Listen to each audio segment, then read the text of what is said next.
Hello, so I just wanted to come on and talk about something that I had talked about on a previous video. Sorry, my hair's a mess and whatever. I'm kind of actually about to address why it looks so frazzled right now anyway. Um, so the last video that I made, I sporadically post videos about things that are going on in my life or about things that are important to me in hopes that they will reach somebody else, maybe hit somebody else, make a difference for somebody else, whatever. At least allow somebody else to relate. And I don't get time to do that very often. I don't get space to do that. And I'm also a nobody, so I'm scared that, like, the information that I have that I feel like would be so helpful, I feel like, because I don't have a platform, I'm not famous, I'm not popular, I'm just a nobody, that it's useless. But if it means something to somebody, then awesome. But anyway, I just wanted to come on and talk about how hard it is in today's society. I know that there's war going on right now that's also making things a lot harder. But this is just a perspective of a middle class person. I heard somebody on the news recently say that middle class people have savings for COVID and have savings for the pandemic and have all these resources from the pandemic. I am technically middle class and I don't have that. And during the pandemic, rent actually went up. I had a baby during the pandemic, and when I had my baby, apartments went from $600 a month to $1,200 a month in my area. My check that I take home every 2 weeks, I'm not going to talk about my hourly wage or anything like that, but my check that I take home every 2 weeks is $700 every 2 weeks, which means that I'm barely making my rent on my paycheck every week. So, or every 2 weeks. My job does offer unlimited overtime 2 times a year, and I do take advantage of that to be able to make my rent. But that basically means that I have to work an 80-hour work week for almost half of the year to be able to make my bills. Minimum wage was originally created because it was supposed to be the minimum amount of money that you needed to live on.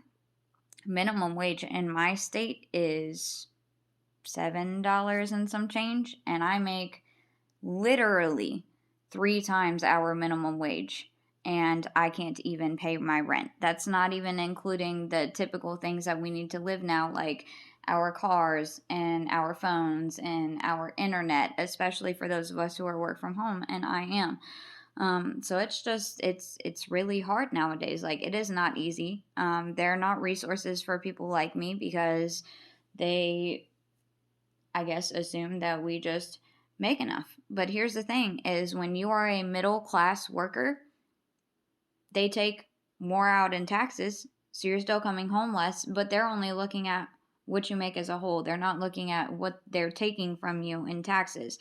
On top of that, this is something that's also not taken into consideration.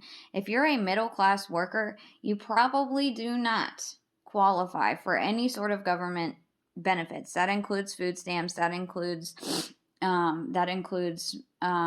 any sort of insurance or anything like that, which means that all of our medical costs are probably coming from either our employer's insurance or out of pocket. And when you have insurance through your employer, that is not cheap. You have a copay, and it doesn't matter if you have the PPO plan or the high deductible or whatever. Regardless of the plan you have, you are still going to have to pay for your medical care.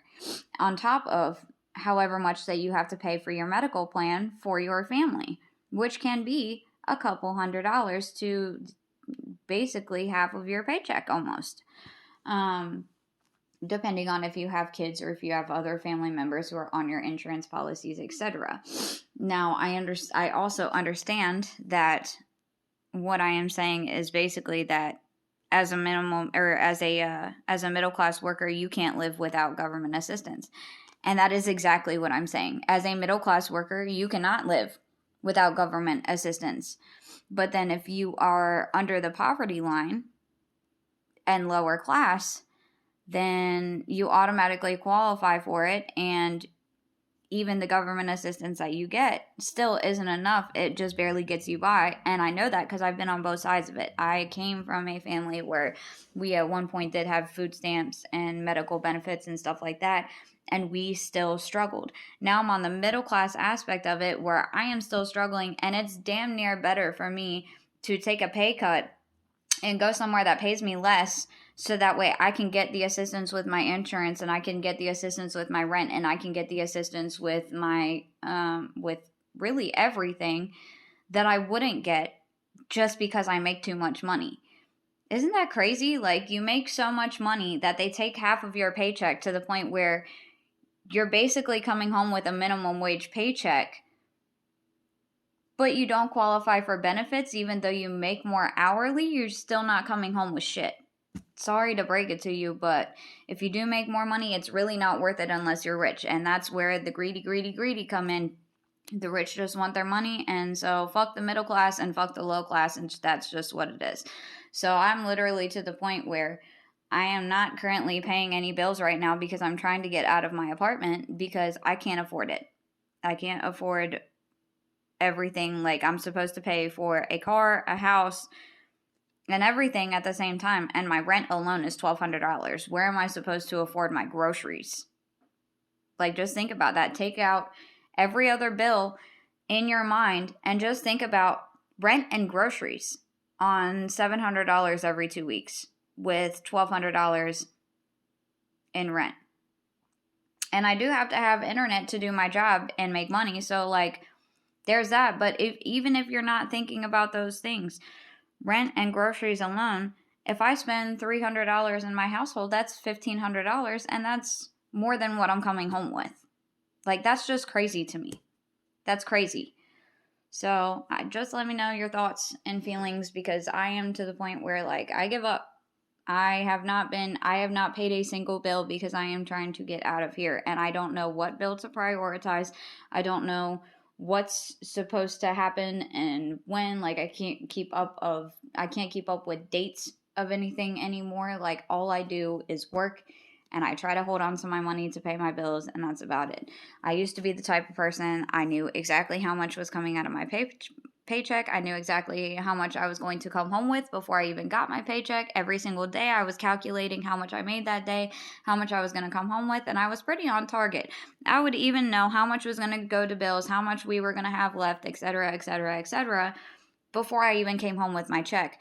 And now, because of literally the price in rent alone in the past 6 months, because I was paying $650 before I had my baby, and now I'm paying over $1,200 in rent where I'm at now.